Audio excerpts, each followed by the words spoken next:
Panoorin po natin ang naging kaganapan sa Senate Blue Ribbon Committee na pinungunaan ng chairman na si Senador Pambilo Lacson na nakita ng netizen sa likod ni Senador Erwin Tulfo na sumisenyas ng three finger sa pagpapatuloy ng investigasyon sa flood control project controversy. Panoorin natin habang nakasalang ang state witness ni Senador Marcoleta.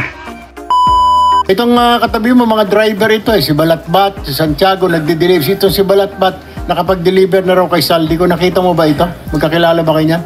No, Your Honor. Hindi pa kayo nakakilala niyan? Yes, Your Honor.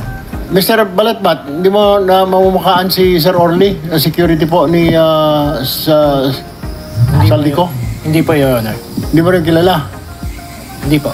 Alright. Sir, I have, Mr. Chair, with your indulgence, I just have two quick questions. Anong trabaho ninyo, sir? Security? Bago po kayo nag-security, anong trabaho ninyo sa Philippine Marine? Sa infantry, artillery, ano saan po kayo? Dati po sa intelligence po ako sa Marine Corps. Intelligence. Tapos diretso na po kay Saldico o meron pa kayong VIP muna na daanan? Dati po galing ako sa Coca-Cola. Naging consultant po ako sa Coca-Cola. Tapos po, kay Saldico na? Opo. Nag-resign po ako sa Coca-Cola. Di napunta po ako sa kay Saldico, sir. Kay Saldico na po. Yun po yung unang politiko ninyo? Yes, Your Honor. Alright. Sir, tanong ko lamang po. Okay. Iba, mabigat po yung inyong nag-deliver po kayo kay Speaker Martin Romualdez. Could you name kung sino po mag-deliver? Siyempre po, kailangan nyo i-confirm na na-deliver na po, boss, yung pera. Kay, siyempre, i-confirm mo kay Saldico, na-deliver na po sa bahay ni Speaker. Sino po mga dinideliveran nyo? Alam nyo ba ang pangalan? Sa dami po ng pera na yon. Sa pagkakaalam ko po, wala po kaming direct contact doon sa receiver. Kasi ang may direct lang contact doon, Your Honor, is si Paul or kaya si Mark. Si Paul or si Mark? Yes. Deliver ng pera? Yes, Your Honor. Kay Speaker? Yes, Your Honor. Saan bahay po ito? Doon sa 42 Forbes, Your Honor. 42 Forbes. Okay. Alright. Ilang beses po kayo mag-deliver doon sa 42 Forbes na sinasabi ninyo? Bakit po nilaman na bahay po ni Speaker yun? Sino po nagsabi? Based doon po sa pa-deliver ng i-deliver sa bahay ni Speaker. Sino nakakaalam? Si Paul at saka si Mark? Yes, Your Honor. So, dinadala po kayo doon sa bahay ni Speaker? Yes, Your Honor. Ilang beses po kayo nag-deliver ng pera po doon? Simula po nung pag-start ko doon is ang actual ko pong deliver is 3 beses, Your Honor.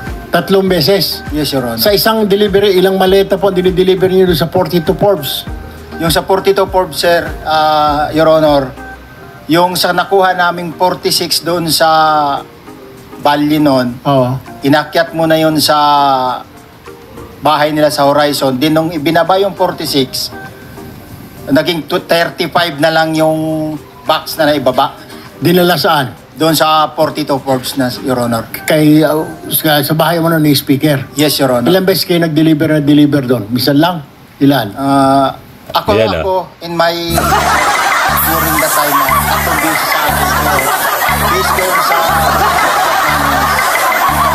monitor ko po yung group chat ng movement ng duty ng basura.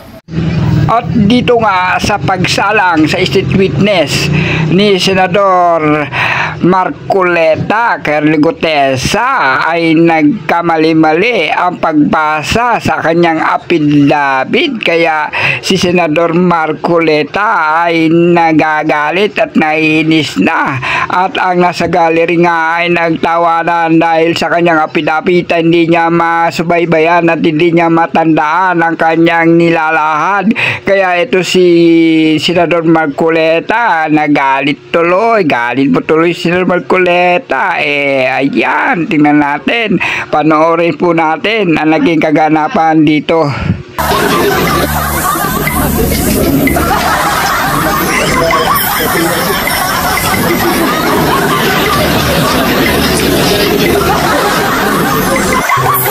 Huwag kang magmadali. Huwag kang magmadali. Naputol na. Ulitin mo yung paragraph 20.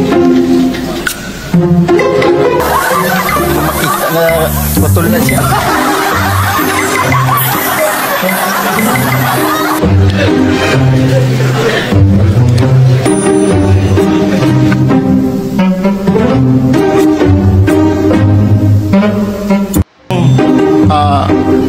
box ng pera na pinag-uusapan natin sa kasalukuyan. Mr. Gutesa, mag-stick ka lang sa binabasa mo. Huwag ka nang nag-a-adlib. Kung ano yung nandito, basahin mo lang. Yes, Your Honor. Bago ibaba ang nasabing basura, ito, Merong napuputol sa binabasa mo eh. Huwag kang magmadali. Huwag kang magmadali. naputol na. Ulitin mo yung paragraph 20. Hindi ko makita na putol na siya.